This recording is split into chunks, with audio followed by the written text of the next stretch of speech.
This is a previously recorded episode of the IT in the D Show. 5, 4, 3, 2, 1. Following program is intended for mature audiences. This is Max Headroom, and what you're about to witness is one of the most sinister-sounding intros to a trailer to one of the greatest epics ever. You're listening to the IT in the D Show. Just where do you guys think you are? The Library of Congress?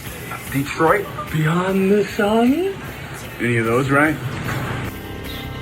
Take him to Detroit. No! No, not Detroit! No! No, please! Anything but that! No! I used to hang out at the Magumbo Bar. It was a rough place, the seediest dive on the wharf, populated with every reject and cutthroat from Bombay to Calcutta. It's worse than Detroit. You will never find the more wretched hive of scum and villainy. Then don't come! Shut up! I dig you IT geeks. This is Dre DeMatteo from Sons of Anarchy. You are listening to IT in the D. What happens when you tap the angry beaver in the bunghole? Exactly. Come on. Someone tries. What the hell with this? I'm calling a break. We'll come back to the show. Hi, this is Ralph Macchio, and you're listening to IT in the D Show. Wax on, you know what.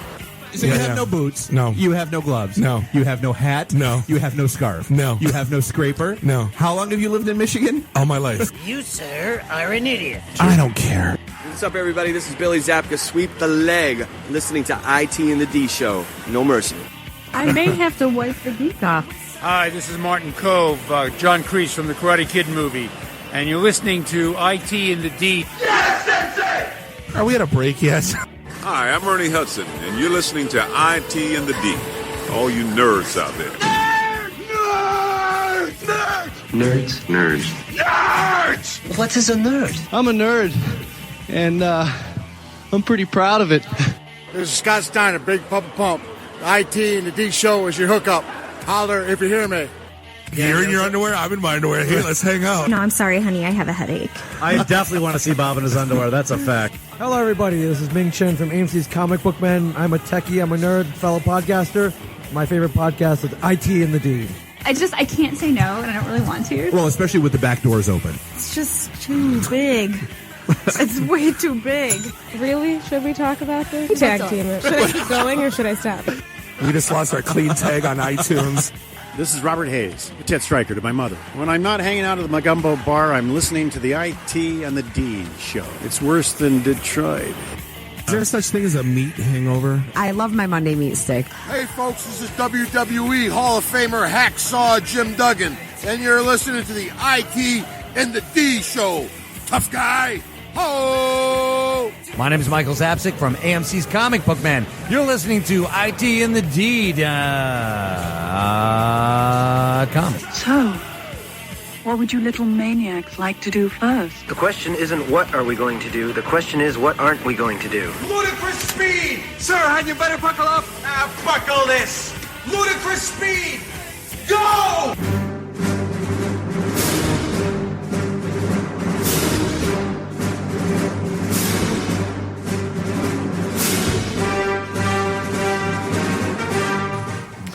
All right, here we go. We are live here at the IT and the D Show, coming at you from the Podcast Detroit studios, which we are incredibly proud to be a part of, which, well, we don't really have a choice in the matter. We kind of have to be.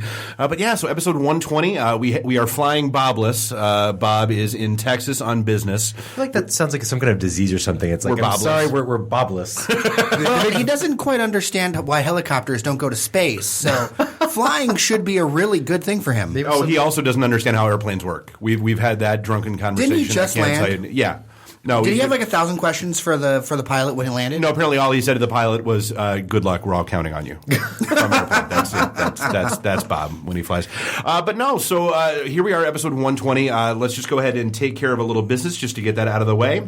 So this episode of IT and the D is brought to you by Braintree. Developers around the world have embraced the Braintree V.0 SDK as the easiest way to add secure mobile payments to their apps and websites. No matter what the payment type, Braintree accepts it. Apple Pay, Android Pay, PayPal, Venmo, credit cards, even Bitcoin. And if something new pops up, well, they'll probably support that too. It's the same payment solution used by Uber, Airbnb, and GitHub, and I believe our friends over at Grubbable as well. Absolutely. Yeah. So you know it scales. Integrating it into your app is as easy as inserting a few lines of code. But don't take our word for it. Go ahead and try out the sandbox and see for yourself at braintreepayments.com/IT. It is a lowercase IT, unless they've fixed it. But if just in case they haven't, braintreepayments.com/lowercase IT. Check it out. It's kind of cool, and we actually know people that are using it. We've had a couple of people that are playing with apps that have gone out and done exactly that. They've gone and downloaded it, and they're up and running with it. And their documentation is amazing. So even if you're not that good of a developer, like a lot of us are, I'm a Google developer, right? I'm building my first app, and yay, look, I can accept payments. And that's all it does. But you know what? But even if you're a good developer, strong documentation is so key, and so few people do it. I wish I could tell everyone I work with that. Anyway. It's always the first thing to go. Okay, a couple other orders of business just to be safe. So we have our event. It is our big annual December event, our fundraiser where we're working with Operation Kid Equip. That is next Thursday, December 10th. We'll be over at Falling Down Beer Company. They are at 10 and DeQuinder in Warren. If you have not been, you should. I was out there this weekend with the guys. They had exactly. You finally popped your Falling Down cherry. With the Angry Beaver. With the bourbon-aged Angry Beaver. Somebody Reuben egg roll? I did not. I don't think those. But they looked really good. They are good. He admired them from afar. I did. But yes, the Bourbon Barrel Angry Beaver is on tap. With Valentine's. They aged from Valentine Distillery. They took the beer and put it in. Very nice. Oh, my God. So good.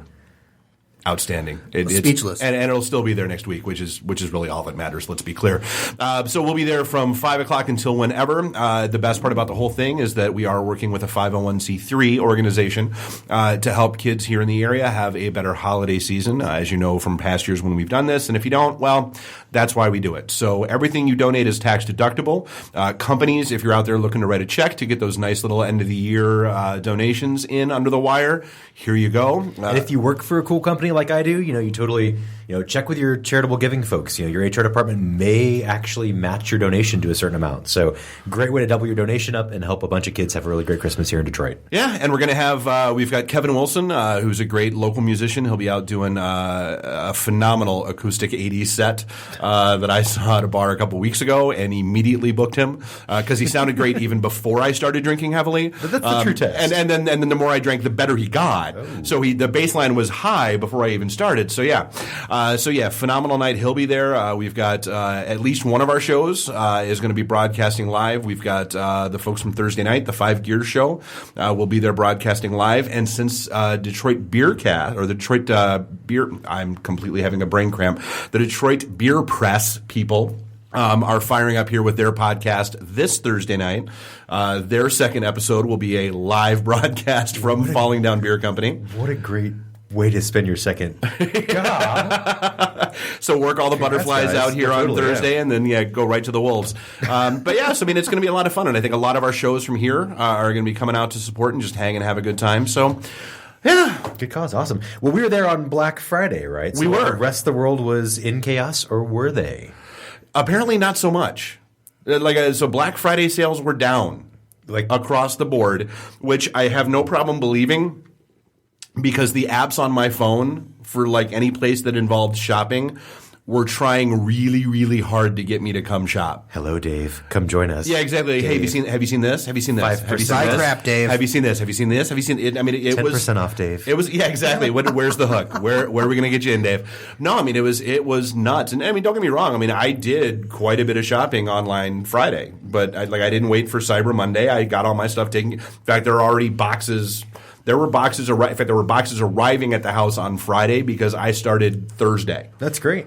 Now, I think the online sales were up 13%. Yeah. And in-store physical presence fell 10%. Because who wants to deal with the riots and chaos and the lady stealing the veggie steamer from the 6-year-old girl? Which was a ridiculous video. Oh, my God. So there are theories about this video. They say it's staged because of where the video starts and stops. There are veggie steamers all over the floor. But the lady walks in and takes that kid's. I feel like it is the internet. It's entirely possible. Jimmy Fallon was part of that, I think, somewhere maybe. I'm sure it'll come out the next week. Yeah. But that was the only one I saw. I didn't see any other crazy stampedes. I mean, I saw the assholes camped out in front of Best Buy, things like that. Well, there was where was it? Kentucky. There were a couple of brawls. Good job, Kentucky. Way to keep it up, Kentucky.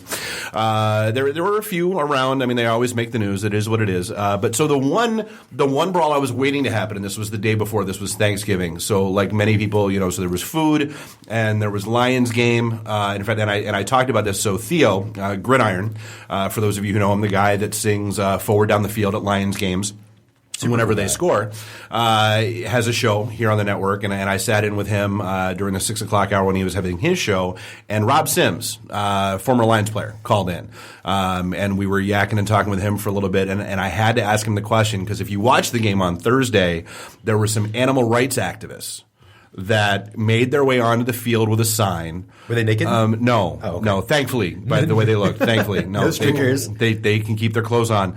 But they did it while the play was in progress. Blue 42! So my question, and I did. So I'm like, Theo, I got a question. You got to let me ask a question. He was like, all right, go. So I was like, Rob, as a player, when that happens, they were still in, literally, the play started, they ran on the field. I'm like, how do you as a player not just destroy them? I went wide. I didn't see him with the peripheral of my vision. Right. I was running to catch the left button hook. And, I saw someone who wasn't wearing my team's color on the field, and so I nailed them. That's I was floored that they didn't get destroyed. God. Yeah, and God, and you think about it in the context of you just had the whole thing in Paris not too long ago. Right. What kind of an idiot are you making your way onto the field of a stadium with tens of thousands of people in it, with your little stupid sign trying to make a point about animal rights? And it's just going to make it worse for the rest of us because this Thursday's game is going to be ridiculous. Yeah, exactly. And security is going to be obnoxious. Do you have any signs? No. Is that a sign? That's a sign in your back pocket, isn't it? Right, or anywhere near around the first few rows, and there'll be more cops along the edges, and Ford Field's always a fun place to watch a game. Oh, love Ford Field. It's great. The Bloody Mary bar on a Sunday morning. Oh, the Bloody Mary's. I also find it to be one of the most interesting melting pots of Detroit because you've got the football fans, and then you've got a Sugar House bar and a Slows, some of the most of the quote unquote hips new Detroit-y kind of stuff, all commiserating with sports. So it's like craft cocktails and Bud Light. It's the best of both worlds. worlds. The best of both worlds, and it's so tasty. All the things. Eat all the things. Well, and that's where I think the tailgating component really comes in because like I said, so I get blackmailed basically into going to one game every year. Bob's fault. Yeah. And it's a lot of fun. It's a ton I've been. It's great. Nuri came this year. Yeah. So you just get a great cross section of humanity hanging out, obliterated, whether they're going to the game or not, and it's almost like a Costco or a Sam's Club because you can walk around and people are so proud of what they're grilling and what they're making. They're like, man, you got to try this. Oh yeah, there's free samples everywhere. And what I love about it too, it's one of those crowds that comes to the city and they stay. Yeah, and they hang out and they buy stuff and they spend time, which is absolutely amazing. It's going to be really cool with some of the stuff happening not only with the Lions. There's some ESPN commentators. They're like they've got a shot at the playoffs. I'm not that positive about it. Even Theo, Captain Positive Gridiron, isn't. Yeah. But people forget we have a bowl game this year called the Quick Lane Bowl, and it's going to be on December 28th, I think. And I think we got a good chance of having a local Michigan team there. So it could be really interesting and be an awesome tailgate. Oh, so party. College? Yeah, college. Gotcha. College, yeah. So it could be a really I think it could be a really good party, especially if a Michigan team like State or something, or U of M comes. I was going to say, I'm State's sure not going to do it. It's going on a little further and higher than. I have to forget that those positions have been switched. When I grew up, U of M always won. Now my world's been distorted, and now Michigan State wins, and I went to neither. So anyway, Black Friday, my favorite thing I bought this year on Black Friday, as we were sitting there at the bar, was nothing. Nuri literally bought nothing on Friday. Actually, in fact, my favorite Cards Against Humanity, I don't know if you guys have played it. Oh, you did it. I did, yeah. It's basically like apples to apples for bad people. There's actually IT Cards Against Humanity, another company's released. Yeah. Either way, Cards Against Humanity, always a good time. Basically, they set up a website. They redirected their entire site to this and said, buy nothing from us this year, just give us $5. So there was a website set up, and a little disclaimer at the bottom says, you agree that you're doing nothing but giving us you had to check $5. the box. Yeah. And I did. I was one of the 11,248 suckers who gave them $5. 1,500 people gave them more than $5. Because they raised, what, about $73,000, I thought I heard? $73,000. Crazy. And basically, they did nothing with it. They bought themselves 760 pounds of Arm & Hammer Clump and Seal multi-cat odor-sealing cat litter. And they listed all this stuff. So you go to their website, cardsagainsthumanity.com/Black Friday, and everything they bought themselves. An Apple Pencil. But there was also lots and lots of donations to local charities and things like that. So basically, I think they split the money with themselves and charities, which is a pretty awesome Those guys are great, and they're kind of legendary in the Chicago community. They helped put together, actually, the Chicago Podcast Cooperative. Really? Yeah, that's been able to actually help get a few podcasts in Chicago. I think about Your Chicago, a few others, really off the ground. When I was in Chicago last, I actually met with some of those folks and met with people from the Gabers Block. Okay. And they've got a great local media scene happening in Chicago, and the Cards Against Humanity guys in their co-working space, where they actually have a podcast studio, is behind a lot of it. Very cool. That's super cool. Well, and the one thing, so cards, the thing I learned, because it was floating around Facebook all day yesterday, is that there's a secret hidden card. What? In the big black box. Like, it's not in any of the other sets, but if you get the big black box, you have to cut the box You have to open? cut the box open. There's a secret hidden card. So all you people at home that have the big black box, just feel around, feel under the seams. It's like dead center, and there's a secret hidden card. I think we're going to be responsible for like 100,000 cut open boxes of cards. No, but there really is. Like, I don't feel bad about it. There really is a card. It'd be really funny if they said that and there was no card. It's like, oh, sorry. Yeah, no, there really is. So I guess getting a little bit serious because we do attempt to talk about tech every now and then. Yeah. Dude, VTech, possibly one of the most annoying, irritating hacks that I've read about. One, because of how easy it was. Two, because of how quickly and thoroughly they got in. And three, because it involves kids' data. And I think four was their bullshit answer to it. Like, oh, we'll get around to it. I think it was like 90 days before they did something about it after disclosure. Yeah, hundreds of something like. And dude, I've bought my kids VTech crap. You know, they get a little VTech laptop and all that stuff. I mean, it's a cool premise, they're right? great little beginner intro to technology things for kids. But it's like 300,000 children's information with their home addresses and all their the parents' stuff names. that you've now, Well, and because because everybody has credit monitoring and all that stuff on themselves, you don't think about it for your kids, which is a good thing to think about. Like, I don't have kids, but people do have kids, and they're always putting pictures of their kids on the internet, and they're making Facebook accounts for their kids and YouTube accounts for their kids. Oh, yeah, my kids are on my credit lock. Your kids aren't looking out for your data. They're not looking out for this. They don't know that there are people out there that are going to steal their stuff. I mean, it's VTech, shame on you.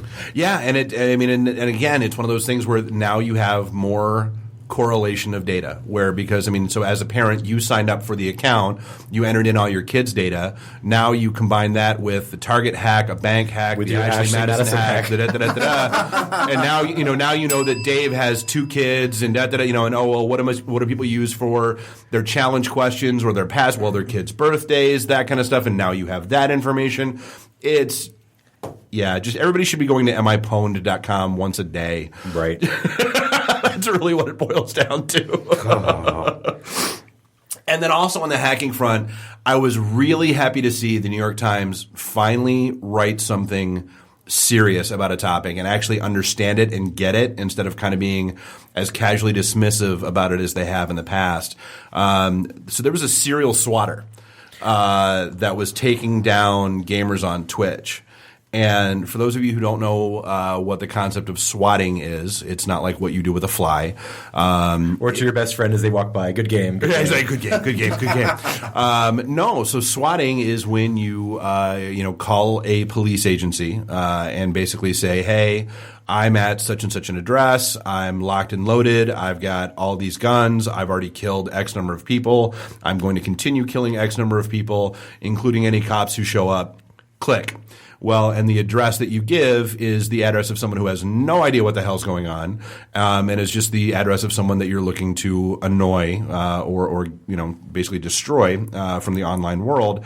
And there was this 17-year-old kid out of Canada who decided that he didn't like female gamers who weren't paying attention to him. So, I mean, you talk about, we talk about consent at cons, and we talk about, all that, harassment and all that stuff. And, this is where, it crossed from, him being an annoying ass in the online world, in chat rooms and that kind of stuff, to just the sheer terror that some of these girls and women were going through as SWAT teams would bust into their houses. Their parents are sitting there cooking dinner, maybe watching TV. Yeah, and you've got, cops in full – I mean, you got SWAT teams in full riot gear with assault rifles and flashbangs. And the all Bearcats outside. I mean, it's – and sadly, kind of the worst part of the story was that, even the cops that were responding didn't get it.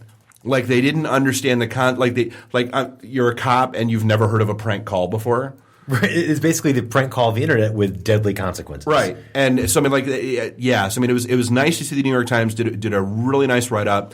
I believe it was a detective in Atlanta, if I recall correctly. And it took like a bunch of people all together combining efforts. For years. Right. Because no one department's going to waste resources on some kid in Canada that they, and that's the kid thought he was invincible. He's like, I'm in Canada, you can't mess with me. Oh yeah, and he was posting on Twitter and then Twitter would shut down his accounts. He would start up another one. He would post that he was untouchable and unextraditable and yada yada. Unextraditable. That was his tweet. Yep. Yeah. And so the one detective was saying, he even had problems with the FBI getting them to take it seriously, and he had to cross this threshold where it wasn't when he did it 10 times or 20 times. It's like when he finally got to the point where he had done it 40 or so times, the FBI finally went, okay, now we'll take a look at it. And think how much taxpayer resources were wasted. $6,500 per incident on average. Yeah. I mean, I would think that number seems low. Well, and not only that, but I mean, you talk some of the stories we're talking about how essentially 90% of a given city's available police department was responding to that. Imagine if that happened in Ferndale, right? Well, what were they not doing? And the thing is that a smaller municipality like Ferndale would be calling their neighbors. They'd be calling Royal Oak. They'd be calling Detroit. Right. Right. Everybody in the vicinity to help them out. Quick, let's rob a bank. Well, yeah. I mean, that's the thing. I mean, so what were they not taking care of when they were distracted by this crap? Right. Yeah. So I mean, thankfully, finally, yeah, they got him. So the FBI finally got the Canadian government to take it seriously enough where, they didn't extradite him, but they got him busted. But he got sent to a juvie facility for a year and a half. For a year and a half until he's going to be out when he's 19. And some of these girls were like, well, what's to stop him? Because apparently, when they went to get him, he was already on probation and wasn't supposed to be near a computer and wasn't supposed to be getting online. It wasn't. It's 2015. How are you going to stop? Unless you can't just tell somebody no because they're gonna. You have no modem access for until you're 18. Right. It's not like when Bob's dad got pissed off at him for running up a $4,000 phone bill dialing into BBS's and he took his modem away. So Bob doesn't understand flight. He also doesn't understand phone bills. Speaking of weird responses. It was a younger Bob. It was a simpler time. It was a simpler time. Pre-flight. Speaking of weird responses, did you guys see that article about the Fox News anchor who said some very naughty things about Star Wars fans? Well, she didn't really say very naughty things until she got death threats. So all she really said was she didn't get it. She didn't understand what the whole Star Wars craze was about. Little space nerd sticks. That was after. That was after. She's like, I've never really been interested in watching little space nerd sticks, and I don't think I'm going to at any point in time in the future. Kind of ding. Yeah. Well, and it's one of those things where but look at the backstory there. So who's no longer affiliated with Lucasfilm or the new Star Wars movies? Fox. Dun dun dun. Ooh. So who's not making any money off of all the new movies that are coming out? Fox. Dun dun dun. Yes. Let the hate flow through you. So of course nobody at Fox is going to care about this nonsense anymore. But yeah, that was one of those stories where it was like, internet, do better. That's kind of a disproportionate response. I mean, I understand you love your fandom. I mean, we're all nerds. We have our fandoms that we love. We're passionate about. Right, absolutely. But are we going to make death threats to Fox anchors? Probably not. No, not in the least. I did see something that's phenomenal. So, like, I don't know, I get Loot Crate. Mostly for the kids, because they love the little once a month box that shows up, and there's always something in it for each of them. Yeah, and my friend Scott has little 8-bit glasses that came in the Loot Crate, and he wears them everywhere. Oh yeah, I've seen them. Yeah. Yeah. Well, so I found Loot Crate for adults. What? Huh? Dude, there's a service that every month will have a box arrive at your house. What's in the box? With the ingredients. Yeah, exactly. He said, what's in the box? With the ingredients for 12 to 20 craft cocktails. What? Ooh. What? It's Loot Crate for adults, and it's like $50 a month, but seems totally worth it. I believe Podcast Detroit needs a subscription. How many cocktails do I drink a night? It's already done. Divided yes, by. Oh yeah, thank you. I'm as a craft cocktail drinker, I'm waiting for the first arrival so I can break. Like we never unbox. Like because Bob. Do you want to do an unboxing video? Oh yeah, because Bob gets Loot Crate for like we've never done like an unboxing of Loot Crate, but I feel for like the cocktail box. We'll be doing it. We'll be doing an uncrating of what arrives from. Let's do it. I feel like people get in ruts with their drinking. Right, you always drink the same cocktail. Like I always drink an Aviation or an Old Fashioned. Right. If you have something showing up that's like this is how you make a blank. Right. Oh, I love it. I'm in. It's outstanding. So I did love. We always love taglines that go wrong. There was Stand with PP for when the whole Planned Parenthood thing happened a while ago. Not this most recent round, but a while ago. I loved the. I believe it was Oakland County putting this out, encouraging people to be my DD. Oh. Because who doesn't want someone to be their double D? Ludicrous fills cup double D's. Yes. So what is this for? A designated driver. Like it's like it so this is Oakland County, right? Yes. I think L. Brooks Patterson. Yes. Or is it? Just saying. Sorry, Brooksy. So this is actually a partnership with Uber. Yeah. Is it? So basically, I think the city of Royal Oak maybe is giving you like 2 free rides. Only for first time. You know, if you put DD in front of Uber, you get Duber. Nice. Or Ubered. Ubered? And then speaking, so I still have not gotten my email yet. So I think Bob and his link might be full of crap. So this morning, Bob is all excited because he thinks he's found a way for you to find your Uber rating. Because not only can you rate drivers, but drivers can rate you. There was a hole that was open a while ago for that. I don't know if it's been closed, but there was a hole that was open for a while. Well, so Bob was all excited because he's like, well, if you go to help and then account and then you can go check my rating and I'm like, no, dude, I'm like, that's your rating. Like that's what you rate them. Like that's your average rating. No, are you sure? Yes. So because that's the thing. Like if you read that story that Bob shot out, what should happen is in a couple hours you will get an email from an Uber agent who will send you your rating. It says, I'd like to know my rating. After each trip, riders and drivers are given blah, blah, blah. Submit. And so you're seeing your rating. Your average trip rating is 4.9 stars. So you've seen your rate. That's what you rate them. That submit triggers a request to Uber customer service that basically says this user wants their rating.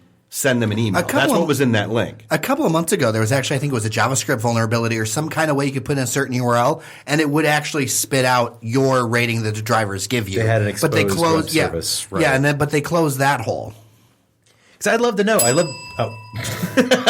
They're good at filling holes. I do. I would like to know what mine is, just for giggles. I'd love to know, like, the comments. I mean, I understand, like, if you throw up in the back of a guy's car, or if you slam his door, or if you're a complete jerk the entire time for a low rating, but, I mean... Or you're Bob and, you've been eating popcorn and meat sticks and you hop into an Uber and just you fart inject into the back seat, right? They just hook up a hose from his butt into the gas tank and it's done. Running on ethanol. Where else? We've got, this one hurt. Dude, I saw this today and I almost cried. Uh-huh. Blazing Saddles. It's hard to say. Is 41 years old today. Oh. That was my face. A bunch of groans around the room. We're all old. 41 years old. It's another movie that can never be made again now as well. I always see that movie and I'm like, whoa. Oh yeah, no, the language and the lines version? It could never happen. But speaking of remakes, dude, I saw a commercial. They've remade Point Break. What? They remade the Keanu Reeves, Gary Busey, Utah. They remade Point Break, and it's coming out Christmas Day. No, it's all new people. But weirdly, so here's the thing: like if you're gonna update it. One of the scenes they had was the big thing in the original was that they all wore the dead presidents masks, right? And it was like Reagan and Johnson. And all the, okay, so they showed a bank robbery scene, and they're all still wearing those masks. Like, wouldn't you have updated it a little bit? I would think because we're 15 years past the original, like a Clinton mask, an Obama mask. Yeah, like at least because back when that movie was out, Reagan was still alive. It's weird. Like I didn't really understand. If you wear a Reagan mask now, people would be like, "Who's that guy?" Right. That's We're already at the point where they're remaking remakes, right? That's actually happened to us. Right. For a generation now, yeah. Oh yeah, Spider-Man has been rebooted, I think, 3 times in the past 8 years, if I recall correctly. It's like an old Windows machine, rebooted 3 times. Oh, dear Lord. Yeah, maybe it'll work this time. That's the nice part about it. All right, well, hey, we are coming up against our first break of the night because time flies when these things happen. I love this. So we are going to come back with Brian and Phillip. We're going to be talking about MEDC. We're going to talk about CYBOC. And to know what that is, it's not one of the X-Men. You're going to have to hear about that later. And then we've got Jared from Daily Detroit here in the studio with us as well, trying to help us figure out what the hell our New Year's Eve plans are going to be. So it's going to be a fun episode. We are here, episode 120 of the IT in the D show, and we will be right back. IT in the D. Read, meet, listen. Networking Detroit, one beer at a time. Hey, this is John Snyder from Nip Tuck Smallville, the haves and the have-nots. Oh, Dr. Quinn, Hot in Cleveland, Secret Lives of the American Teenager, and just about everything you can possibly imagine. And oh yeah, the Dukes of Hazzard. You're listening to Bob and Dave. It's the IT in the D show. ITinthed.com. This is a previously recorded episode of the IT in the D Show. And welcome back to the IT in the D Show, episode 120. And yes, Bob is not here, so I am playing mashups and all kinds of fun stuff that he rolls his eyes and yells at me about when he's here. So it is what it is. I hope you're in Texas with your blood boiling, you skeevy music inhibitor. It's raining. Meat stick eater. I think he's eating brisket and not caring. He's going to destroy all of the barbecue in Texas. All the barbecue shall be Bob's. It shall be barbecue. Barbecue, nice. Challenge accepted. So yeah, here we are, episode 120. And just to make sure, you can find us out on Facebook at facebook.com/ITinthD. We are on Twitter at ITinthD. We are at ITinthD.com because, as always, we are still all things IT in the D, and you still are not. Never shall be. Nope. Just handling a little business. So again, our next event is next Thursday, December 10th. That's out at Falling Down Beer Company. They're at 10 and DeQuinder and Warren. That's our fundraiser. Bring unwrapped toys, bring cash, bring checks, bring yourself. Just come out and have a great time. It's going to be a really great night. Starts at 5, runs till whenever. They are shutting down for us.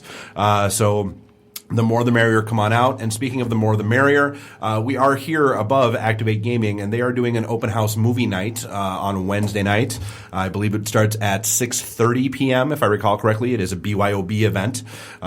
So, show up, hang out, check out what Activate has to offer. It's a really cool gaming lounge. You can see what they've got going on. They've got Fallout 4 and all every the arcade games game ever made. All the games. They have all the games, all the things, all of the people. And tonight's episode of IT in the D is sponsored by Scotty Vest. It's a clothing company that designs multi-pocket clothing that lets you carry all of your gadgets and daily essentials. So basically, one jacket can have up to 42 pockets. This is Nerdvana. This is absolutely Nerdvana. So your smartphone, your tablet, your gadgets, your wallet, your keys, your sunglasses, every credit card you have can have its own pocket if you want. Must have. Need more devices. But, you think a jacket with that many pockets would not look so good, but these guys have been in fashion for 15 years and basically caters to tech junkies by cleverly engineering pockets to balance the load and keep you comfortable while giving you easy access to your electronic devices. Yeah, you'd think it'd wind up looking like, remember the old Cosby Show episode where, Theo and his sister made him the shirt. He wanted the cool designer shirt, and she made him a knockoff of the shirt, and like one sleeve was way longer than the other, and I'm thinking like Kenny from South Park. It's a gigantic puffy vest. But this thing actually has a pocket that's like it got clear plastic on it, so you can open up your jacket and you see your cell phone. Again, for all of Bob's whitewater rafting that he does. Right, so it's perfect for him. If you have gadget lovers in your life, or people are always doing that dance where they're feeling around for their keys and stuff, this is the perfect holiday gift for it. And we're hooking you up, of course, so you can go to scottyvest.com/ITD and get 20% off with that coupon code ITD. That's ScottEVEST.com/ITD. So basically, one place for all of your tech gadgets on you. So super awesome place. I already told my wife that's my expectation for Christmas. Nice. Pick one, get one. That's what I need. Like the trench. She knows what I wear. I imagine really don't get, and this is always the conversation. Don't get me what you think I would like. Get me what you know that I will wear. Because if you buy stuff that I don't like, it will sit in the closet forever. Do you think you can fit more gadgets in a trench? I mean, that's a pretty long piece of clothing. Dude, my Neo coat, I can put a lot of stuff in that coat. Whoa. I can. I can probably I know I've had tablet, phone, charger, other charger, water bottle, wallet, backup wallet, gum, flask. Oh God, yeah. It needs an index pocket because don't you have too many? 8 pockets. I'm looking for stuff all the time. 42 pockets. I need an index card. Like what's in what pocket? It's like pocket one is the key. It's like those fuse boxes where it's labeled. It's like kitchen, microwave, iPad, stove. 47. I think about I internationally travel, and I'm always looking for a place to put my passport that's on my person, but not in an easy accessible pocket. Right. This is perfect for travel nerds, for gadget nerds. And for dealing with security. You load up your coat, take your coat off. It's one thing that goes through the little X-ray machine, and life's good. TSA looks at you very, very funny. Wow, that's all nicely organized in there. Jeez. Spirit Air charges you for each single thing you carry on. Could you just wear this coat and be like, no, it's just my coat. Right, it's just one. This is a 22 It weighs 150 pounds, and I'm slumping down under the load. But I think I can fit it in the overhead. In the trench, you could probably fit some shirts and socks, flat them night. Do them flat, do it in the bottom part of it. They're going to charge you for an extra seat, I think, at that point. The overhead. Spirit will charge you for everything. Anyway, go to scottevest.com/ITD or 20% off with coupon code ITD. Very, very cool. So, hey, diving in with our guests, we've got Brian Krantz here from MEDC, and we've got Philip Brown here from CYBOC, which, again, not one of the X-Men, but it is a very cool name. So I guess, Brian, let's start with you. We've had a long partnership with MEDC. We've done speaking engagements and shifting gears. We've done a little bit with shifting code. We've kind of been all over the map. So what's new with MEDC? And for those who don't know, what is MEDC? So MEDC, the Michigan Economic Development Corporation. I'm sure everyone has seen the Pure Michigan commercials. Whoa, wait, you guys are the guys behind the Pure Michigan commercials? Your trip begins at Michigan.org. Oh, the best advertising campaign ever for Michigan. He keeps Tim Allen in his pocket. It's a mini Tim Allen wherever they go. All the MEDC guys. Pull them out, So I was here for Thanksgiving. It's great, we were in Chicago over the weekend, and you see the commercials there all the time. We have buses that ride around Chicago with Pure Michigan landscapes on them, so it's kind of cool, go to another just city. Flipping the middle finger to all the people in Chicago. Kind of, I see now I'm going to donate. Now that absolutely, I'm in favor. Michigan, we have green spaces. You do not. Exactly. I was in the Atlanta airport, and I walk up in the middle, and I see this big, huge Pure Michigan advertisement with some Michigan chairs on it. So what I do, take a picture, sit in front of it like I never left the state. So, yeah, so what are we doing at the MEDC right now? Well, the biggest thing we have going on right now is we are looking for a company to redo Michigan.org. We just put the RFP out on the site. Really? Whoa. Yeah. So it's a big deal. We have been the #1 travel and tourism site for the last 8 years. So not really a small undertaking. Not a small undertaking. So it's going to be interesting. What you guys got out there now?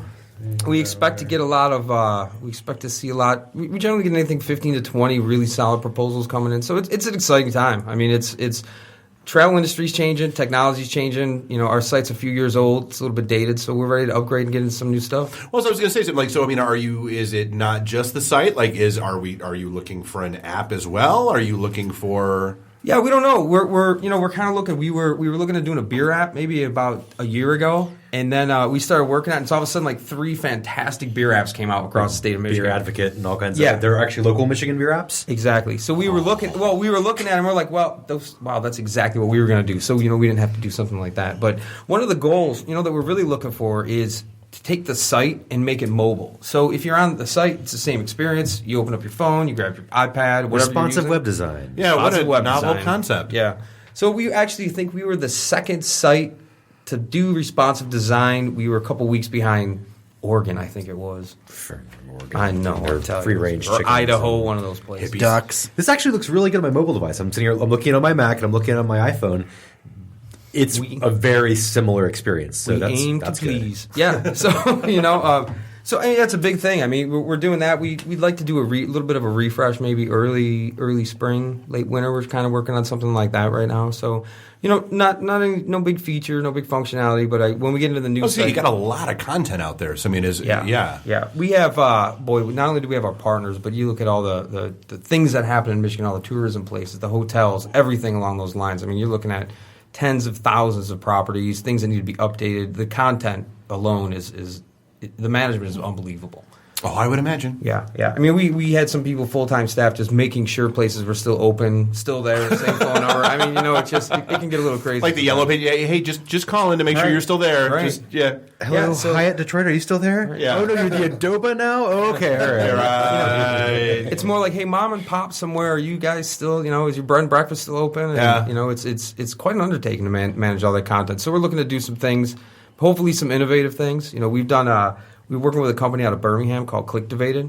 Actually, their videos, the only video that you can use on your iPad or they can stream, and as you're watching the video, you can click on stuff in the video. It builds a menu on the right-hand side, and when the video ends, you can click on those. It'll take you off to the sites. Okay. What? Yeah. So basically, it doesn't interrupt your experience of the video. It's kind of like leaving breadcrumbs for later. Yeah. If you go to michigan.org/ boy, now I can't remember the name of the thing. But there's Clicktivated videos out there. And I mean, what you do is we have one out there for Mackinac Island. So, you click on the horse, you click on the Grand Hotel, you click on anything, it brings up the link, puts it in the menu just on the side of the video so it doesn't stop the video from playing, obstruct your view. But then it's really easy to find. And we put some videos out there, and we've had some really good responses with them. Michigan.org/explore. There you go, /explore. We have a lot of slashes here and there, so... So what happens when you have a lot of content? Right. Yeah. Exactly. So that's some of the big things that we have going on over there right now. Really focusing on the travel. We had some reorganization happen up over the summer. So right. We've kind of looked around and we've tightened things up, and we're ready to move. Dude, this is so cool. I click a little ship. And Nuri, this is radio. Yeah. So everyone at home should go to Michigan.org/explore. And we've lost Nuri. Nuri's fallen into a click hole. Nuri is on a trip at Michigan.org. Well, no, but I mean that's a big thing, and I mean it's like one of the things that we see, from an IT and the D perspective, whether it's the networking group or emails that we get in through the site, that kind of stuff. There are more and more people that are either A, wanting to come here for the first time, or B, wanting to come back home. Yeah. And so like that's a really cool dynamic, as opposed to 08, 09, 2010, when just the brain drain in this area was enormous as people fled the state as fast as they possibly could because of everything going on. Well, I think, too, that the media is so bad about Detroit that it escapes Detroit, right? So here, we know there's a lot of cool things going on in Detroit. We know we live in an awesome state. But if you're in Sheboygan, right, you may not know what's going on in Detroit and that there are cool things in Michigan. Well, because the only thing that ever makes the CNN headline is Detroit. 14 people dead today, Tom, at a playground. And fires. Thanks. And honestly, that's as soon as as soon as a story like that pops on like Free Burdette News, if it's been at least 3 to 5 days, I'm just always like, thanks, a-holes. That's the story that's going to make CNN. Right. We have sure enough, it is. Over at Daily, we have such a huge expat audience, and they're always asking questions about Pure Michigan, or they're wanting to share stuff, or that kind of stuff. Because I think there's probably about 10,000 to 15,000 readers every month that are expats. That's us. Yep. Same here. And just they want to come back. They want to do things. In fact, I get story leads all the time, and so often they will say, "Hey guys, I'm going to start a business here. Where do I get started?" What a great and segue often, to one of our other sites. Exactly. I may have done this before. We're unintentionally good like that. Excellent. So MichiganBusiness.org, one of our other sites. So Michigan.org focuses really on the travel aspect. Now, the MEDC, economic development, is really one of the prime things that we do. So MichiganBusiness.org, you can find all that different information out there. So what you can find is information for startups, growth companies. We have a capital locator on there. So depending on what stage you're in, you can select that, look for different funds, competitions, all different ways, contacts. So interesting. If you're a company looking to come into Michigan, come to a site, kind of look around. We can hook you up with the right people, get some calls. We just did a story on one that used something like that. They actually do wheels for roller derby, and they're moving from Austin to Michigan. Mm-hmm. And that was one of the things, is that they found it to be like a really, when we did the interview, they found to be like there's not only is there a huge explosion there's like in 8 derby. different leagues in Metro Detroit that I'm aware alone. of. So if I know that there are 8, there's probably 80. Blowing up. It's blowing up. And right. So they're moving from Austin to Michigan, and one of the reasons is that there's those supports that you guys kind of provide. Well, we also have off of that site in our grow area, our Pure Michigan Business Connect program. The grow area. The grow area. It's purple. Oh wait, that was the Russell. We're not there anymore. Do you take Duber to go to the grow area? And I think it's purple, not green. Right. So in there you can get it's actually the only I know we're the only state that does it, and I think it's the only thing out there that exists, is as a Michigan company, you can go to puremichiganb2b.com. You can join our site. And what the site does is you can go out, you put your profile of your company there, and you select some of your main keywords of what you do. Then you can go out and you can post needs that you have. So if you need 20 widgets, 1,000 widgets, whatever, you go out there and you tag those. So then what happens is, as a registered member of the site, you get automatic notifications of people that need stuff of what you do. So instead of you having to go out and find stuff in these companies, you're just getting automatic notifications. Hey, these companies are looking for these things. So right now we're in the state of Michigan, and what we're working on is to expand it outside of the state so other companies in other states can join, but they can only buy from Michigan. So they would come in, post what they need, find and we can start shipping stuff out of the state.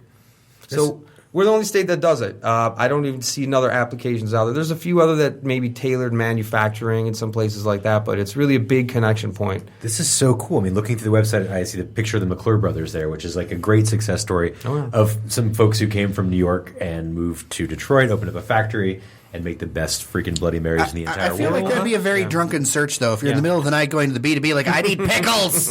I need pickles! But it's a toolbox. Find talent, access capital, business connect, incentives and taxes. So basically, if you're a business looking to expand in Michigan, this is like a one-stop shop. It really is. And not just for expansion. I mean, if you're a startup business, especially, technology businesses, especially in this state right now, are blowing up. A little bit. They're funding them. They love them. Silicon Valley, some people may say, right? I think it was last year Silicon Valley lost 25,000 people in high technology. And they lost me. I came back to Michigan. Michigan gained 15,000 high technology jobs in the same year. Wow, the other 10 went to Austin. Probably. And then realized that Austin's traffic sucks and is packed. And it's flooded. And they're on their way. Isn't it flooding? They're taking a boat here. Oh, yeah, Austin. Oh, yeah, apparently it is. Are they from Haiti? No, they're refugees. Right, then they're allowed to be here. Yes, they're refugees from Austin. They're allowed to be They've stockpiled all the brisket.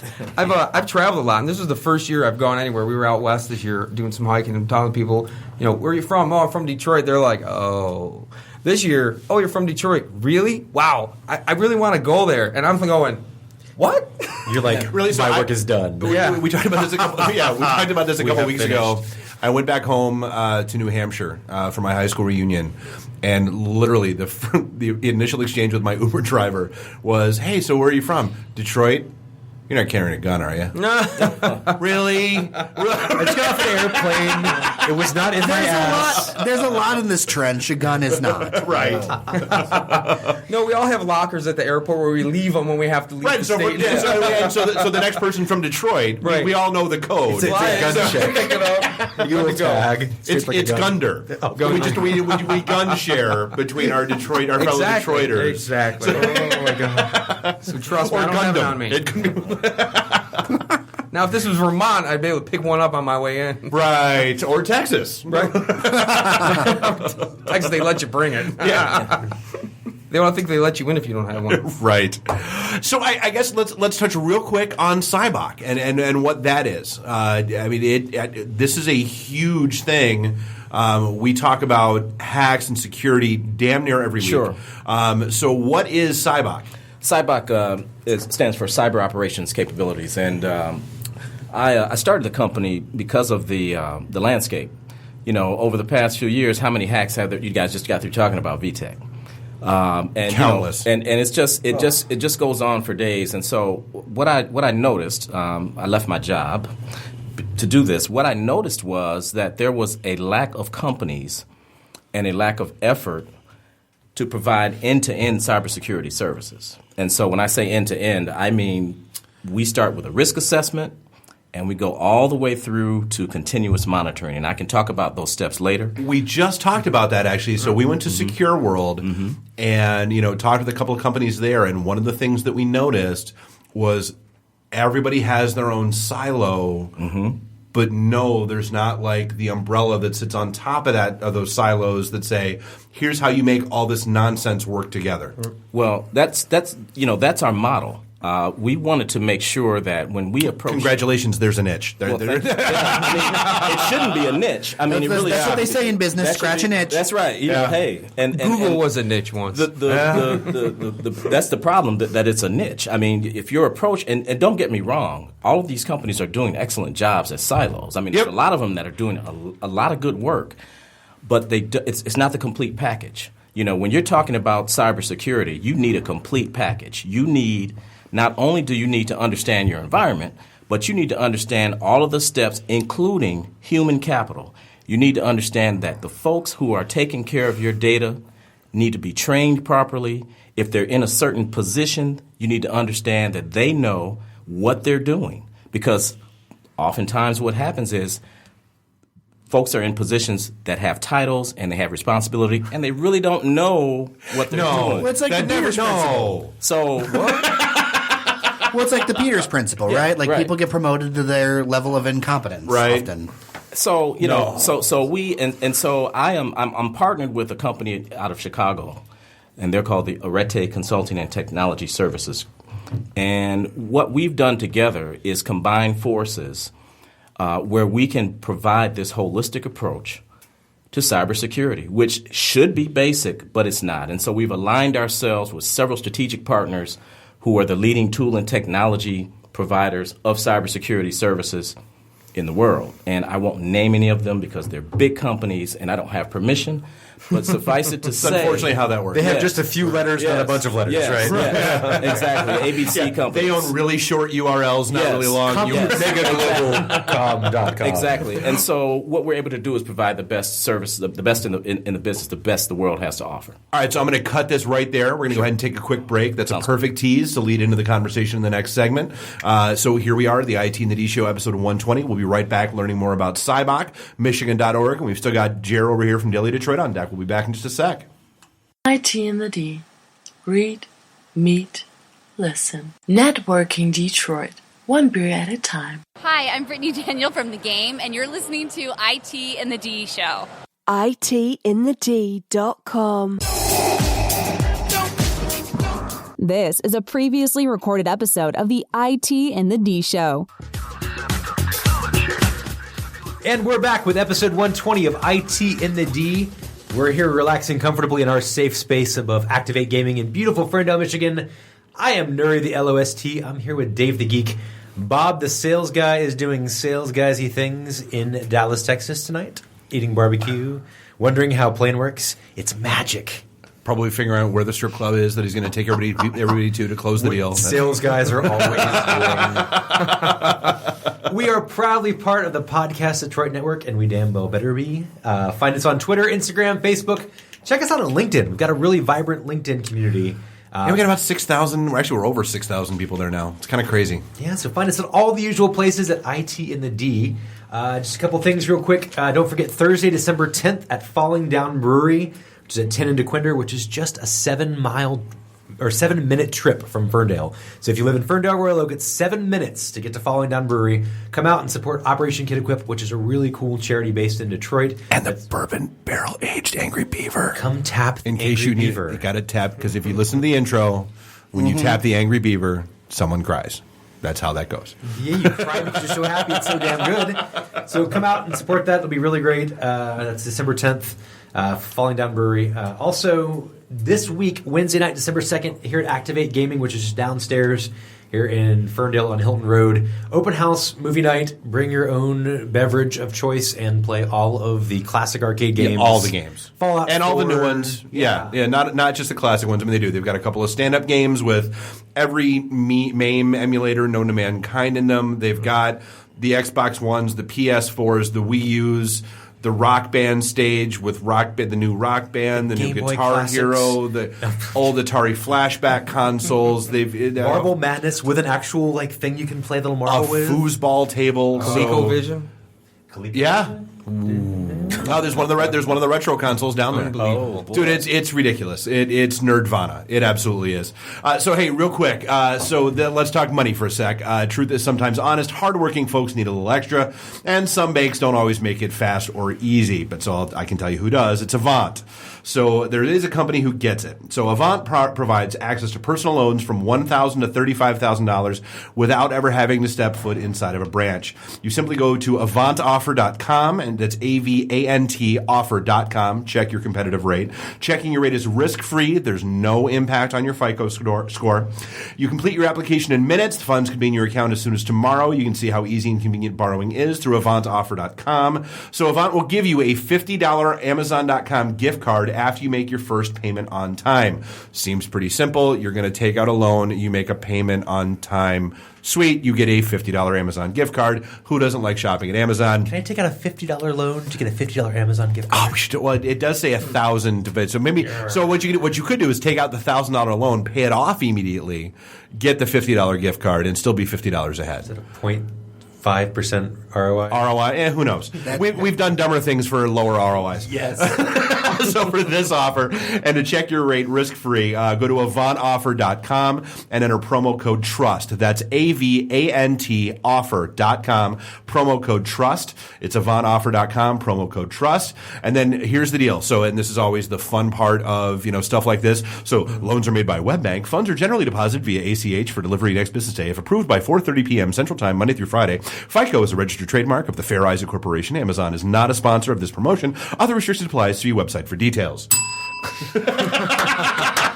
Buy one, get one free.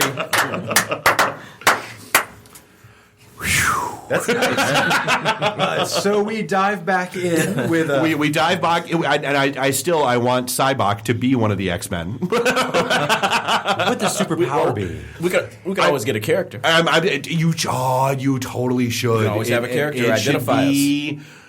CYBOC man, like some sort of zeros and ones. Who is it? Micah on Heroes that could interface with anything technological or technology. As long as somebody saved the cheerleader, right? Or is that? Oh, let's all save the cheerleader. Waitress. But whatever. We'll just make him up zeros and ones and put a shield on him. There you go. And a lock. Perfect. He'll look like the Matrix walking around. That's right. Even better. All right, so here we go. Okay, so Philip, let's go ahead and dive back into CYBOC. So sure. We talked a little bit about why you're getting it started, yes, and the fact that it's a sad reality that it is a niche, that there's no umbrella sitting over all these little silos. Yes. So who is your who are you going after as a customer? Who should be saying, damn it, Dave, why haven't you already given out the contact info for CYBOC? I need to be calling them right now. Shut up and take my money. And I hate to make a broad stroke, but there's all types of business sizes, and they're categorized different ways. But let me just say simply that everyone who owns a business or who is out-facing on the internet and doing business. VTech. Okay. Exactly. But call us now. Lines are open. That's right. But let me just say, to answer your question, we are right now we're in the medium to large business and Fortune companies. Right. Is who we're engaging now. But the bottom line is, because I want people to understand, if you have a small business, and let's say small, maybe you make $250,000 a year, because that's considered small. $250,000 or less, or maybe a little over. Even $500,000 is considered small. You need to really think about allocating funds to your cybersecurity protection. Yeah. And that's really one of the main issues that's going on now, is that folks are really not, and I'm talking about VTech at the largest level. Well, it's not only that. It's, hey, great, you know what, I had my little eBay store that turned into a side business, and so my brother-in-law built me a website. Yes. And we take credit cards and we store them. And, well, what do you mean, how do we store them? And I don't, shopping cart software from 1997. Right. That I downloaded. We're using CGI bin, Perl. I'm so glad you mentioned that. I'm so glad you mentioned that, because if you are a business, and small and large, most of them take credit cards. Yeah. And so there's this thing called PCI compliance. Oh, Nuri's favorite I just topic. got my ass kicked by PCI 3.0. I mean, it's very serious. And the thing that people don't understand about the and that's payment card industry. If all of you who may be listening, there are standards that have, and they keep upgrading the standards. Right now, if you are... because the criminals keep getting smarter. Criminals keep getting smarter. That's right. That's exactly right. It's a game of catch-up, and you need to be proactive. And so the PCI standard now, if you're running a PCI machine, if you have a machine, you actually are supposed to do a monthly report. Yes, monthly reports are supposed... Am I right? Oh, no, it gets even better. If you have a machine that takes credit cards, so say you are a hotel and you're checking people in, yes, or you're in a call center and you're a call center employee and you're taking payments, or if you're a mom-and-pop business swiping cards in your machine, you cannot have internet access on that machine. That's right. Right. Which is brilliant, right? Because how does a credit card number walk away, right? You either write it down, or you're going to email it to yourself, or you're going to... or if you have internet connection out, something else has internet connection in. Yes. Totally. Yes. So if you're exposed to the network, so it's really cybersecurity is not really an option. People are treating it like it's an option, and it shouldn't be, because it should be a very simple conversation where, you know what, do you want to be the next VTech? Do you want to be the next Target? Do you want to be the next headline on CNN? So now parents are going to think twice before buying their kid a VTech toy this Christmas, right? Yep. Well, one would hope so. Although Target's still around, they're still doing fine. And you go to Home Depot twice a week. But just and so let me let me present this to you. Think about what happened with you mentioned Target, you mentioned Ashley Madison, and there's other cases, but the leaders of those companies lost their jobs. The CIO and the CEO of Target, not only did they lose their jobs, they also are now being litigated for their personal retirement and their pension money. What? Mm-hmm. So it's become a different ball game, because you're responsible. You have, as a company leader, large or small, you have a fiduciary responsibility to make sure you protect the assets of the company. And that data that got away from you and began to and is being exploited has caused brand damage, has lowered your stock, and you've lost customers. Some people don't shop at Target anymore. Man, this is punching a hole in. So I've always had the theory that my career goal is to get a job that starts with C. Because they pay you a big bag of money to come in. They pay Custodian? They pay you a big CEO, CIO. They pay you a big bag of money while you're there, and then no matter how badly you screw up, they pay you a giant bag of money to leave. Caddy? And that appears maybe now that's changing. Well, it had to change, because in essence, if you have that type of responsibility, you're not living up to that. If you're letting these things happen, if you're not, especially now.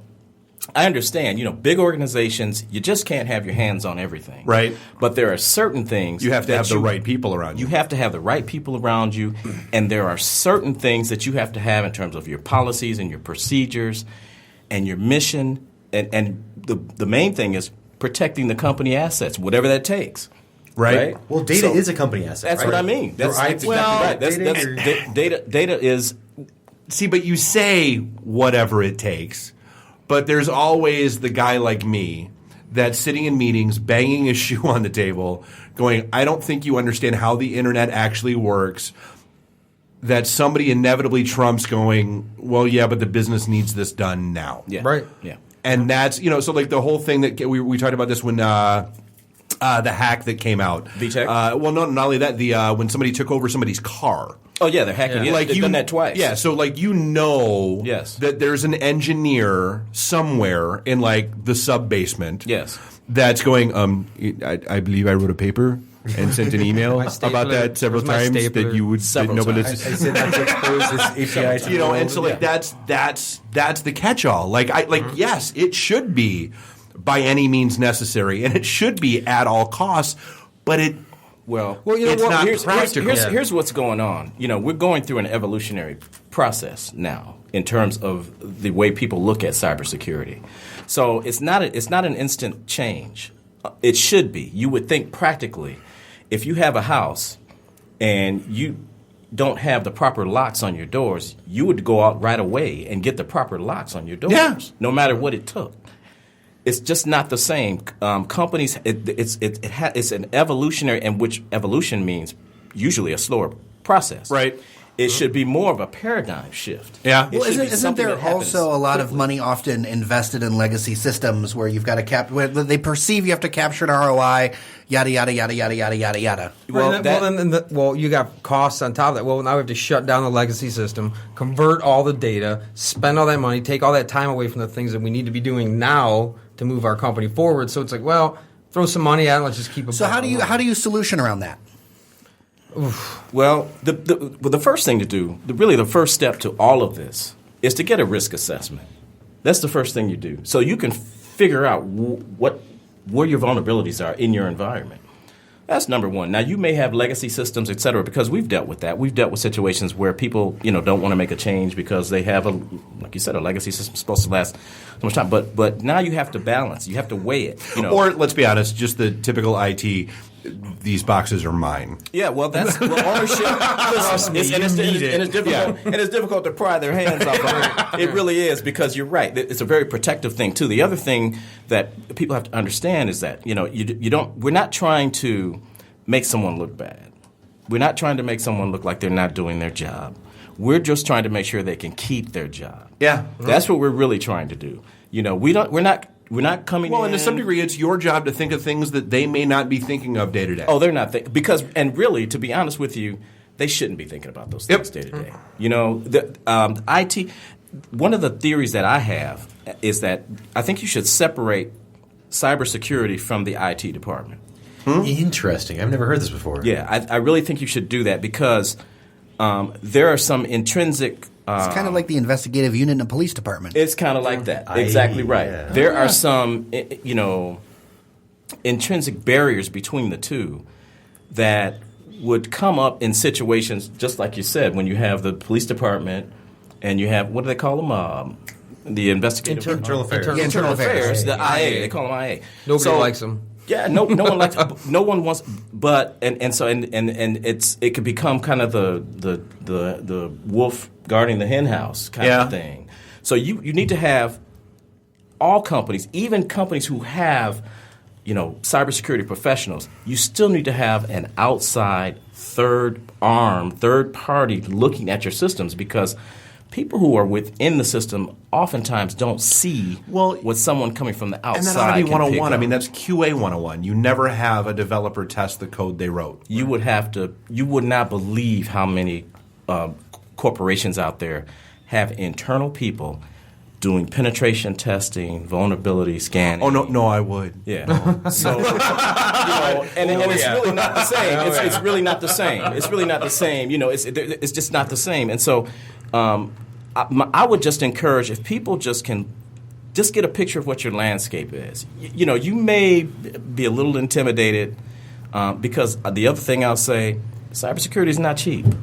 It's just not. It's just a neat skill set, right? And neither is a really good alarm system on your house. Exactly. Neither is, good car insurance. That's the point. People don't think about cybersecurity. I have my phone. I have my device with me. You left it unlocked when you got out for a beer or two, by the way. Yeah, well, you should see the things. You might want to check Facebook. your Facebook status. You may or may not be having an affair. All my people. Your phone was in Canada for a couple hours. Yes. All my friends know I don't really post on Facebook, so if somebody posts something funny, now he is the LOST. I also spent no money today online. Number 2 in the room. Yes. So, but I mean, it boils down to, I have my device, I have it in my hand. How are people getting to my stuff? Just the average Joe. I mean, I always tell people, look, we're in IT, we're kind of elites. We have these things, we understand them. It's ivory tower syndrome, man. It really is. I mean, you think, well, we're like everybody else, but in the end, I mean, everybody here has great phones. Everybody here has latest technologies, and it just happened. So we've talked about this a couple of times on the show. My father-in-law called me Saturday morning at about 9:30. He got the scammer phone call. Right. Oh, yeah. Right. Hey, your phone's throwing out, your computer's throwing out Windows errors. We need you to do this, that, and the other thing and try to log in. Right. God, Dave, Microsoft called me. Well, no, and he literally said, I remember that you've talked about this before. And he's like, and I missed his call because I was in the shower. But he's like, I remember you talked about this, so I tried to keep them on the phone forever until you called me because he wanted to get me on a 3-way call with them. Right. That would have been, man. And you should record that. Guys, I have an idea. We should have National Talk to Your Parents About IT Scammers Day. Can we start this? But he did. He remembered me joking about it from talking about it previously on the show, and so he told them to GFY. Well, I mean, let's face it. When you're on the internet and something pops up and it tells you to click here, you're like, oh, and I'm not clicking there. Most people are like, well, I need to click. Like, they're telling me I need to click. The computer says, that's social engineering. I mean, this is how. I mean, that's one of the simplest ways these guys get in. These guys are doing this 24/7. People are the easiest to hack. Yes. Well, yeah, because they only need the 0.00001% and once they accept get in, rate. Oh, and they make it successful. Yeah, and they get way more than that. Well, and that's what I was explaining to him. When I called him back on Saturday, he's like, I don't understand. What would they have done? And I was like, well, I said they would have installed a rootkit on your machine. They would have installed a keylogger. Yep. And he said, well, but they wouldn't have had my passwords or anything. I'm like, yeah, but the next time you logged into your bank, they would have. And he was like, oh, right. He's like, I'm glad I remembered that you said that was bad. If somebody calls you asking for something, question it. So like Comcast called me today because they're like, oh, you're due for like a box upgrade and yada yada yada, and you can get that. And I'm like, all right, great. And they were like, okay, so we just want to verify, like, so what's your phone number? I'm like, nope, you just called me. You can tell me my phone number. Yeah, right. And they're like, okay, and your shipping address is? I'm like, nope. If you're Comcast, you have my address right in front of you. What is it? You know what? Give me your number. I'll call you right back. Yeah, dude, I had that too when I was in India and my card got stolen. USAA called, and I'm like. And they're like, all right, sir, so let's verify some information. I'm like, no. Let me verify who you are. Yeah, and you called me, so what's the last four of my social, bastard? Yeah. So, yeah, I mean, it's amazing how that stuff goes down. Well, the thing is, and with VTech and all these other companies, the other thing people have to realize is that these guys don't just go in one day and the next day they hit you. They're in for months. They're just sitting in your system. Gather. Yeah, they're just sitting there. Because why wouldn't you? And they're waiting for a point to pivot into one of your critical data systems They're mapping and your steal that networks. information. They're They're mapping figuring your out who networks. your data brokers are. So they're not. They're administrators I hate to say it, but most of these companies out here, they're already in. Yeah, they're already there. They're sitting there. So that's why you need the risk assessment and the vulnerability scans. So they can be discovered. Because if they're not discovered, it's only a matter of time. And for the love of God, it's not like Black Hat. Because I finally said that I watched that movie and I wanted to blow my brains out. It's not. It takes more than 15 minutes to get sick. Dude, I would rather. I would rather watch Sandra Bullock and The Net like 100 times on loop. Click the Praetorian logo and nothing happened. Yeah, than ever be forced to watch Black Hat again. I mean, in the history of TV and IT, how many times have you been able to sit in front of a computer and go, oh, click. All right, it's done. Let's go. Come on, guys. Really? You know what? So I give them credit. So like one show that's really, really good about that is Criminal Minds. Yeah. They actually do a really good job with keeping their stuff mostly legit. Like they're like I see the look. There are some when they get into like, oh, I'm tracing the hacker through it. Yeah, man. I'm tracing routing his net stats. Yeah, right. But as far as like the basic day-to-day stuff, as far as like system administration and getting systems compromised, they do a pretty decent job of it. Half the time I'm thinking, boy, the computer wouldn't even boot up that quick. Yeah, right. They have to squeeze that in 40 minutes. You know what I mean? Right. Yeah, you got to solve an entire episode in 43 minutes. All right, well, hey, we are bouncing up against a break. We'll come back in just a few. We've got Jer from Daily Detroit who's going to help us map out our entire New Year's Eve plans. Because we did. We all went out and bought hotel rooms for New Year's and without really making plans. Or actually, more to the point, here's the sad part. The guys all made plans. We were like, dude, Houdini's downtown. And the wives went, no. Veto power. It's called veto power. Right. So like, we want to get dressed up for stuff. So yeah, so Jared's here to talk about that. We'll come back and talk a little bit more about CYBOC and Michigan.org. And yeah, so episode 120, we'll be back in just a sec. IT in the D. Read, meet, listen. Networking Detroit. One beer at a time. Hey guys, it's Timok, Bruce Leroy from The Last Dragon. You're listening to the IT&D Show. ITinthed.com. This is a previously recorded episode of the IT in the D Show. And we're back with episode 120 of IT in the D. We're relaxing comfortably here in our safe space. This is a podcast, not a daycare. But the walls are padded. The walls are padded. And we're above the Activate Gaming Lounge in beautiful Ferndale, Michigan, proudly part of the Podcast Detroit Network. And damn better show. Because we still don't have a choice about that. Right. We're kind of stuck. We got 34 shows riding with us now, so... Don't forget you can find us or follow us on all the major social networks, Twitter, Instagram, Facebook, our LinkedIn community with more than 6,000 people. All of us there at IT in the D. Yep, and itinthed.com is basically the base of operations for everything we do. So you'll find read, meet, listen, learn, work across the top. That's all of our MEET, because we still don't have meat sticks. Yeah. Although we have the logo for the meat sticks now. What? Oh, yes. The Monday Night Meats, we have that now. Kelly last week, yeah. right? Yeah. So, we've got, read with all of our blog entries, meet with all of our events, listen with obviously all of our podcasts, learn with some of the places you can go get certifications, learn about coding, that kind of stuff, and work, places you can go find jobs. We've got to dive in here for our trying to figure out what the hell we're doing for New Year's Eve. We've got Jer from Daily Detroit here, Aloha, who's been patiently putting up with all of our nonsense for the course of the show, as all of our 4-segment guests wind up doing. So Jer, what's going on? What's going on with Daily Detroit? I mean, I know you're catching a little attention because of a video that you threw out about the new one of the proposed setups for I believe it's the Gordie Howe Bridge, if I recall correctly. Awesome name. Awesome as it name. should be. Yes, absolutely. No, it's been great actually. The site's been super busy. Really just highlighting all the things that are starting to happen, whether it's development, events, the City 5 podcast. Really glad to say we'll be joining the Podcast Detroit Network, and informing people on what's going on. It's the more connections we build, the better region we have. Very, very cool. So I understand, sir, that in that theme of events, that the wife put some kibosh on your original New Year's plans, and you need some help. True. So the way this, I think I touched on this right before we went to break. But yeah, so Bob and Charles and I and a couple of the guys, we were like, dude, Houdini is coming to town New Year's Eve. We're going to see Houdini.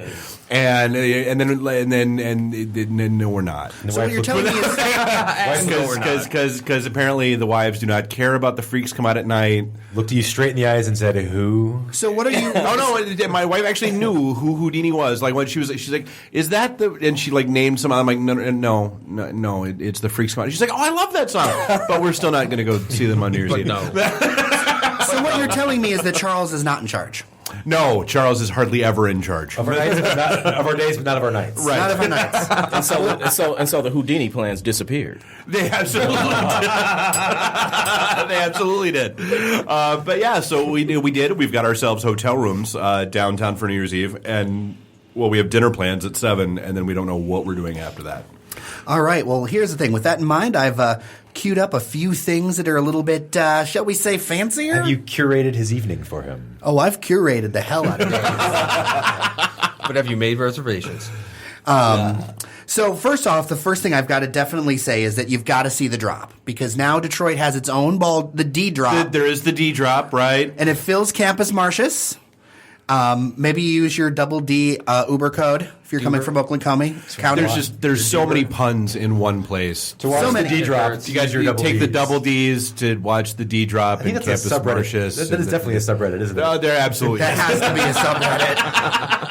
But it actually is going to be a really good time. It's been out there for a few years. I've partied out there a couple times myself. It's an awesome. Sometimes it's a little cold, but it's New Year's. What do you expect? You're having some and it booze. is Michigan. You're not it is in Michigan. Palm Beach. You're not. Yeah. But you have a few drinks and you have a great time. They're going to have all kinds of food trucks going on. They've got like a celebration, like kind of strolling thing going on as well. And if you happen, which I know you don't this time, but if you happen to have the kiddies, the first part, there's actually a D-drop for kids. Like earlier in the night. So you got to put them away. They're going to the Outlaws. I figured they were, but I just wanted to share that information. And there's a giant heated tent and fire pit, so you won't be cold the whole time. Excellent. And it's just a ton of fun to see everybody cheering. It's like our own little slice of New York, but in Cadillac Square, right next to Campus Martius. Well, it's Times Square, cool. But without Jenny McCarthy. So I'm all in. I don't need Jenny McCarthy. Yeah, exactly. I'm not paying $100 to eat at Bubba Gump's Shrimp Company. Right. To only be released to And the great thing about the D-Drop is that it's free. So that's a great thing. You got to pay for your own drinks, of course, but that's a great thing about it is that it is free. Awesome. Bring it in a backpack. You don't have to pay for your own drinks. Right, exactly. Flask. I pay with a flask. The vodka tonic looks just like water. Right. So yeah. Scotch and soda. It's in ginger ale. Yeah, exactly. Verner's. Yeah, Mickey Redmond taught me that years and years ago. Come on, it's the old high school. Let's go to McDonald's. We'll get ourselves a large Coke and pour half of it out, and then fill the rest up, and then we're getting a Coke, man. Yeah. Smell it. So second up on the list, I don't know if you want to go this far, but the Detroit Symphony Orchestra has a really big bash going on. Keep calling me like twice a week to fill me on their new programs. I should just tell them to stop calling. They have all kinds of new programs. They send me lots and lots of press releases, probably as many times as you get called. But this one seems pretty good. Everything from like the red carpet arrival. I mean, it's a top end kind of thing. Tickets start at $150, but I mean, it's New Year's Eve. It's the DSO, it's all the things that are like extra fancy with Auld Lang Syne and all the other stuff that's going to come with it. All the swag comes with all the drinks. So it's a that could be a challenge accepted proposition. Yeah, so it's sounds very good. But it's definitely a classier affair. Okay, one with dressing up, highbrow, brilliant, highbrow. Yeah. Lots of nice dresses, no jeans. Bougie. It's bougie. Yeah, definitely. Got to be putting on the Ritz, so to speak. Yeah. Another one you might want to think about, and this sells out pretty quickly, is the Resolution Ball at the Fillmore. I saw that.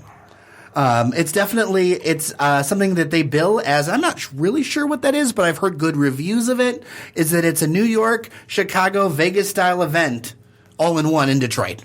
So I guess the whole idea is that like when you watch it on the TV, there's like, people at different places and it's supposed to be all these things in one. I've heard that it's definitely like a good party and schizophrenic event at the Fillmore. Okay. Yeah, schizophrenic. But your party pass is only $85. So it's a little on the lower price side, which is not a bad thing. So at all. $85 to get in plus drinks and all that other stuff. I think there are some things depending on the packages that are included. Gotcha. Yeah, I think there were like VIP packages and all that stuff. You could I mean, I think in general, if you're going to drink and have if you know that you're going to do that, then I generally feel like VIPs are a good thing to do. Well, yeah, because you end up spending the same amount of money anyway. Just do it ahead of time. Another thing that is popping up is the Motor City Gala at the Athenaeum Hotel. And I just saw that today, actually. And they've got everything from tickets with a 4-hour premium bar package at $85 all the way up to get this, you can get your own Podcast Detroit booth where you've got 10 tickets, you've got reserve leather couches, bottle service, and your own waitress, the whole thing. So you can run the whole gamut with this thing. Okay. You could just do the no, wait, so it's $1,200 plus all the booze. I'm going to get to it. So the booth is $1,500. With this crowd I'm going with, $1,200 is not inconceivable as a drinking investment. Looking at this stuff here, there's a lot of stuff included because it includes all your VIP stuff and all your regular ticket stuff. So if you've got a group of 10, okay, so if $120 a pop. Yeah, actually it's $1,500. So it's $150 also a pop. This includes 2 bottles of liquor, additional available for purchase, and your waitress, which is tip included. Yes. So that's really not a bad gig if you're going with 10 people. Oh, that's not. If you're rolling deep, this is a good one. That's not a bad price. As long as it's not Ripple. Yeah, exactly. What are said bottles? I'd like to give you some Moet. Yeah, exactly. Oh no! Your complimentary bottles of Thunderbird, sir. Oh no! It's a bottle of Moet Farm and Lambrusco. So that's definitely a definite fun I'm one. intrigued. I may have to take a closer look at that. So yeah, those are some of those are basically 4 options there for your New Year's. It's not a bad start. Yeah, and I know there's another one happening over in Troy in like a conference thing, but come downtown. Yeah, no, we got the. Come to the B drop. This This is New Year's. Yeah, this is New Year's. You want to be downtown. There's going to be so much energy happening around. There'll be bars open. There'll be all kinds of great stuff. I mean, 5 years ago, I wouldn't say this was the recommended thing to do for New Year's because not as much was happening, but so much has happened in the last few years, and it's really just a great, fun party atmosphere. Should be a good night. So I mean, other than like, what else is going on? I mean, I know there are other events. I know like Menorah in the D. I know that's going on around the same time. That's actually coming up in just a week. Yeah. Actually, that's going to be actually on a Sunday, which is a little different than I remember. I could be mistaken, but I remember it being during the week. But also, I know that Jewish holidays don't always fall on the same days of the week, things like that. But it's always a really fun time. It's a really great way of people of all faiths really to come together and really enjoy the city. And it's great to see the menorah. It's just steps away from the giant Christmas tree, and if you've got nothing to do on a Sunday afternoon, it could be a really, fun option. Then go wander off wherever you're going to wander off. I find that if the Lions are playing. Oh, wait, they play Thursday. Yeah. That could have been quite the combination. You talk about a dog and cats living together in mass hysteria. Yeah, all the things. All the things. Also, on Fridays and Saturdays, they've got the bar open by Campus Martius Park for Showcase the Holidays. Cool. With another D-pun, because in Detroit, everything has to have some sort of D-pun. Of course. And I'm really surprised your security company wasn't just like the Detroit Cybersecurity Company. Because I'm so used to, I'm going to make a shirt that says Detroit blank company. Because I've seen so many just Detroit whatever it is company. Detroit insert name here. Right. But the bar's open. The skating at Campus Martius is definitely fun. It's a great cheap thing to do. $3, $5. Yeah, it's in that range. It's totally accessible, and it's. I think it's better than Rock. I'm biased, but I think it's better than Rockefeller Plaza. And I've been to Rockefeller Plaza. It's a great first date too, to take your sweetie to go ice skate. It's a great first date and a great last one. I can't tell you how many marriage proposals have been brought out to you on by that the ice. Sky Captain of Yesteryear. Last one. Take your sweet on a date, team. You said last one. I'm like, you take them there to get with them, take them there to get rid of them. Right. Well, and there's some good bars that have popped up around there, too. It used to be that right around Campus Martius kind of was a dead area, and all you could go to was really hard rock within within a couple blocks. With their $87 souvenir glass. Right, and you don't want to walk, and you don't really want to walk 3 or 4 blocks in the cold. You want to walk 1 or 2. So some suggestions I have around Campus Martius, I would definitely do if it's open Greenwich time. It's got the best. We're staying at the Book. You're staying at the Book. Well, you've got the 24 grill downstairs. Yep. You've got roast downstairs. That's where we're doing dinner. That's a great choice. If you love meat. Bitter? Bitter? Is that the bitter taste of... Yum. You can come along. We'll get you side dishes. Side dishes. Asparagus, corn. Have some coleslaw. Chicken. There's some great bars around. I highly suggest Wright & Company. Awesome, classy experience. Yep. Great drinks. Chef Mark is awesome. I would suggest The Keep. They do some great drinks right over there. Went there, yeah. Greenwich Time is great because that's your good option if you want a good little punch, but not to spend a lot of money.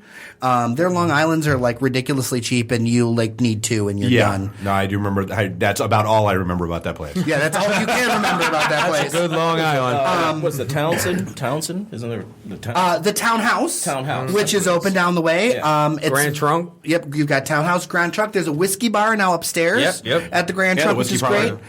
Central Bar and Kitchen is really good in the First National Building. I mean, there are so many awesome I know I'm leaving some out, but there are so many options now in that area where just a couple years ago, the place basically shut down after 5 when the workers left. Well, and Jeremy, and this is like when we were talking about it, I mean, that's why one of the, other than the self-serving reason of having you come in and talk about this, there is no... I looked. There's no central location for here's what's going on in New Year's Eve or on New Year's Eve in the city. And so, I mean, that's like this conversation is probably clickbait central for you. Oh, it's going up, and it's going up later this week, and I'll do everything I can. It will be a list of 10. There will be numbers. There will be really clicky pictures. You won't believe. There'll be a slideshow. There'll be a slideshow. And number 6 is amazing. Number 6 is amazing, and you will not believe the suggestions we have. Does Jeremiah know he's an ad? Yes, I do know you're an ad. Yeah, South Park. God, I can't wait for that new one to hit. But yeah, New Year, that's the thing is that we're coming up in that season. It's really wise to get your tickets earlier than later. I would always suggest go with events that you have a little bit of track record with, or the organizers if it's a newer one. Or go with a crowd. I mean, honestly, that's like the crew that we have rolling with us. If you bring people, it'll always be fun, even if it's the worst bar. But if you pay $1,700 for a table at somewhere that's just a shitty time, you're going to feel really sore about it. An entire year. Somebody's going to be more unhappy than I am, I assure you. and we do not want that person to be more unhappy. Right. We don't want the trip to end with skating. If you know what I mean. Let's go skating again. Yeah, we know the night's gone sideways if Dave and Bob are holding hands in the center of the center of the ice rink and campus march, rocking back and forth, back alone. It seemed like such a good idea at the time. Wouldn't be the first time. Look at the lights, Bob. How do they work? Oh God, there is so much we didn't even come close to touching on. We've got, but I mean, South Park, the latest episode. Does she even know she's an ad? Was outstanding. The Walking Dead hit its mid-season finale last night, which was outstanding. Yes. We've got the programmer that basically automated himself his entire job. Kumar is an asshole.sh. Oh, just so much good stuff. .sh.it. Right. That's right. Got to get the Italian subdomain off the but hey, so this has been episode 120 of the IT and the D show. Again, make sure you come see Activate on Wednesday night. They'll be doing their open house movie night. That's Wednesday, December 2nd. Come see us on next Thursday. That's December 10th out at Falling Down Beer Company. They're at Tender, DeQuinder, and Warren, our big event. Bring cash, bring checks, bring unwrapped toys. Bring yourselves. Come have fun. It's going to be an outstanding night. We got a musician coming. We got live podcast broadcasts happening from this place that'll be there. It should be a really good time. And as always, find us on itandthed.com and all of the things off of that. That's our nice little central base of information, and just a good point. So just real quick, I want to make sure we wrap up. Brian, so where do people find out everything about Michigan? I was about to say, I was going to give it. Well, there's two places. So first of all, if you want to travel, michigan.org. As you know, you've heard Tim Allen say it a million times, your trip begins at michigan.org. MichiganBusiness.org will give you everything, whether you're one guy, one woman starting a business, or if you're a massive company looking to move to Michigan, we can help you out either one of those places. Awesome. And then, Philip, where do people find out about CYBOC? Sure, CYBOC.com, CYBOC.com. Go on our website, and we'll be there to help you. Awesome. And then, Jer, all things Daily Detroit. Yep, what to know and where to go at dailydetroit.com. You've said that once or twice before. That's awesome. I got shivers. That was good. It's right up there with my read. You did great. All right, well, hey, so again, this is episode 120. Bob, hey, safe travels, man. We'll see you when you get back in town. Bob, drink up your drinks and stuff, and you got to go and finish your brisket. And screw you, we're not doing a segment 5. And I was giving you those eyes. Yeah, exactly. Like, no. Yeah, get your phone numbers. You don't got to go home, but you can't stay here. All right, thanks, everybody. This is the IT and the D show. See ya. Beat it. The emergency destruct system is now activated. Conan, what is best in life? To crush your enemies, see them driven before you, and to hear the lamentation of your women. Long live Flash! You've saved your Earth. Have a nice day. I have come here to chew bubblegum and kick ass. And I'm all out of bubblegum. Nice shooting, son. What's your name? Murphy. Make the run. The run. Game over, man. It's game over. It's over, Johnny. It's over. Nothing is over. Nothing. You just don't turn it off. I can't say no, and I don't really want to, so. Well, especially with the back doors open. Yo! Hold up! Time out! Time out! Y'all take a chill. You need to cool that shit out. And that's the double truth. Ruth. Bob loves it in the can. I hope this was as much fun for you as it was for me. That's why I like it in the can. Joe, own the truth. Own Fear me. My job is to make sure this program is morally upright and cultural and wholesome. Shut up, Mimsy! Shut up, Mimsy! Shut up, Mimsy! Why would like Buick put their cars next to like the Bentleys? Like, why? That's not marketing. The alphabet. It's brilliant. Yeah, I can't take that position. That analogy sucks because it's right. Because you're getting your 8-track tuned up. Are we at a break yet?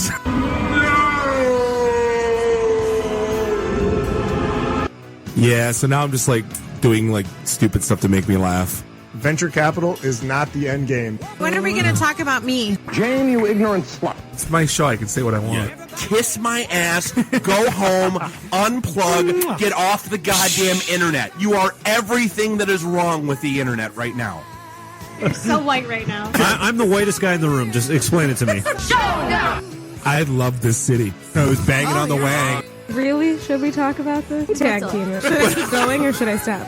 Can I just say, it's been great being on a show that talks about Mickey Rooney dying for 20 seconds and then poop for 10 minutes.